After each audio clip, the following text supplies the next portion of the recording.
Dharmesh is going to take us through the potential ingoings, outgoings at Arsenal quickly. Dharms, if you can. Okay. Here we go. Let's kick off. Mesut Ozil, what's happening? Quickly. Oh, we'll time it. We're at the formality stage, it seems, with Mesut Ozil, just waiting for an announcement from both Arsenal and Fenerbahce that his move from Arsenal to Fenerbahce has gone through. Some of the players now are beginning to tweet. We've seen Mesut Ozil been tweeting for the last 3 days. Pierre-Emerick Aubameyang, the Arsenal captain, has said the following: "Want to say thanks to you, my bro, and wish you all the best. Don't need to talk about how good you are on and off the pitch and how you take care of people. See you soon on Fortnite, bro." Now, just for Kaveh's benefit there, when he says on Fortnite, it's not in a couple of weeks. It's a video game that they play. OK, that's Ozil. What about Socrates? Yes, Socrates, his future should be sorted this week. The priority for Arsenal, I think, is to sell him. He's in the final 6 months of his contract. We know Real Betis are interested. Genoa were interested as well, but Genoa have gone for other targets.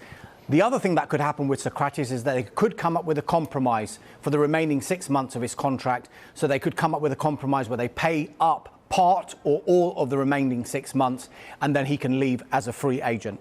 So that's Ozil, that's Socrates. What about another player with an uncertain future, Torreira? Yeah, Lucas Torreira is on loan at Atletico Madrid. He went there in the summer.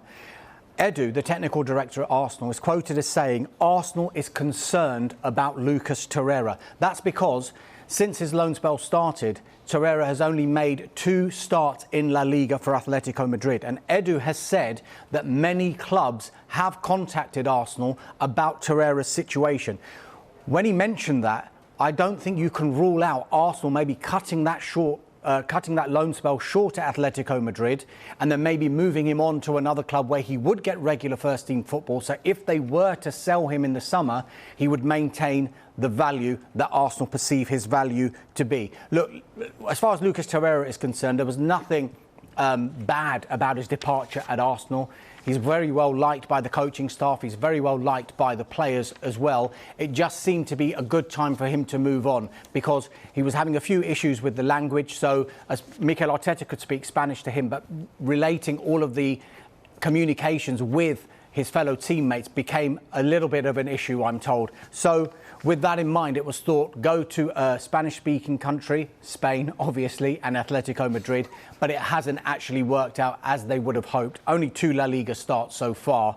Let's see what happens with that. It is one to watch because it can't be ruled out that they might cut that loan short and then see if that they can find a home for him where he will get more regular first-team football. We love ones to watch as the countdown continues. OK, what about, so that's Torreira. What about Balogun? Folarin Balogun, this is very, very interesting. Look, he scored 2 goals in 64 minutes worth of action. 1 goal every 32 minutes, if my maths is correct. That's quite some record. Arsenal do want to keep him, but talks over a new contract have so far failed to find a resolution. He's only got 6 months left on his current deal. As it stands, the pre-contract agreement with a foreign club is the most likely scenario as far as Folarin Balogun is concerned, unless Arsenal can do a last-ditch attempt and convince him to stay. But as it stands, it's more and more likely he will leave on a pre-contract agreement, sign it in this month and leave in the summer. So that's the outgoings. What about incomings? Are Arsenal still looking at keepers? Look, Mikel Arteta actually mentioned this, that they need to sort out their goalkeeping department. He's made no secret of the fact, I think they are looking for a new number 2 goalkeeper. There's been interest in Barcelona's Neto. There's a long-standing interest in Brentford's David Raya. They've been reluctant sellers up until now. All what Arsenal could do would be to bring in an older, more experienced goalkeeper who would provide competition for Bernd Leno. Now, what will that mean for Alex Runarsson? One of 2 things. He would either move down to the pecking order to number 3, or they will try and move Alex Runarsson on, perhaps on loan, to get more first-team experience, and then one of the younger keepers at Arsenal will then assume the number 3 position. I think Arsenal are hopeful a resolution on the goalkeeping situation will be found this month. You're saying that... How long is that? Quite a long time. Oh, thank you. It's good. You're saying there that Arsenal needs to sort out the goalkeeping situation, but surely the goalkeeping situation was sorted out. They had 2 very good goalkeepers, Bernd Leno and Emmy Martinez. Why not just keep Emmy Martinez? We've seen other clubs like Manchester United who've got 2 very good goalkeepers. Surely a club as big as Arsenal should have kept both those players. Once again, it's a great point, but I think that what Arsenal wanted to do, they wanted to do the best by Emmy Martinez. He'd spent the best part of 10 years at Arsenal and spent most of that time on loan. He wanted a home and he wanted regular first-team football. And at the time, he was in goal for the FA Cup final, remember? He was in goal for the Community Shield as well. People thought, right, this is Emmy Martinez's spot to lose. But Mikel Arteta had decided that he wants to strengthen other areas of his squad. Emmy Martinez became of interest to a number of clubs, and they knew they could get upwards of £20 million for him to fund other areas. So they kind of made a sacrifice as far as Martinez was concerned. Aston Villa came in with the money. Bernd Leno, very good goalkeeper in his own right as well. They decided to keep him as number one. I think they wanted to bring in David Raya in the summer, but Brentford were not willing to sell. Hence, they brought in Alex Runarsson, and it hasn't quite worked out for Runarsson so far, but one to watch again, Brian. And finally, what about an attacking midfielder? Look, I think that Arsenal are in the market for an attacking midfielder. That is clear. Mesut Ozil, of course, is on his way to Fenerbahce. It will be very difficult to get a deal over the line in January, simply because it's very difficult in January generally. Emil Smith-Rowe has performed very, very well, and that may have taken the immediate pressure of Arsenal bringing in someone in that position. But I think Arsenal are very wary. He's only 20 years old. Let's not put too much pressure on Emil Smith-Rowe just now. So they do remain in the market for an attacking midfielder, but perhaps more for the summer. But you never know. Could still happen in January. I mean, one of those attacking midfielders they've been watching very closely, of course, is Emmy Buendia, who's been playing so well for Norwich City.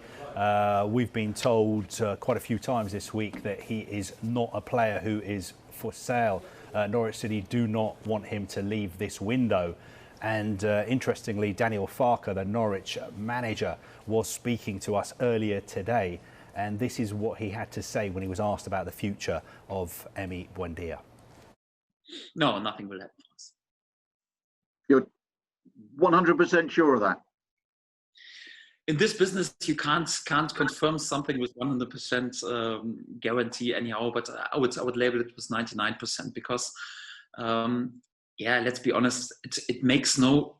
If I judge it in an objective way, it makes no sense for any of my players. Not speaking about Emmy right now, any of my players, of my key players, to leave at this moment, and also makes no sense for us as a club. If there is a move for one of my best potential players, then it's definitely the summer. It's better for them. It's definitely better for us. And I think in the summer it could be a topic, but in January I don't see any business happening. And Kaveh, just to bring us up to date with breaking developments at Norwich tonight. Yes, it's just been confirmed that Norwich have agreed a deal to sign the Greek left-back Dimitris Giannoulis from PAOK Salonika. Now, this is a loan deal until the end of the season, but if Norwich are promoted to the Premier League, they will have the option to buy him permanently. Giannoulis, I think, has been in Norwich since Friday, having his medical, and obviously it was a bit complicated because he needed a clearance, the governing body exemption because of Brexit. So it's taken a bit longer than it normally would have, but it has just been confirmed by Norwich City that they have signed him on loan until the end of the season.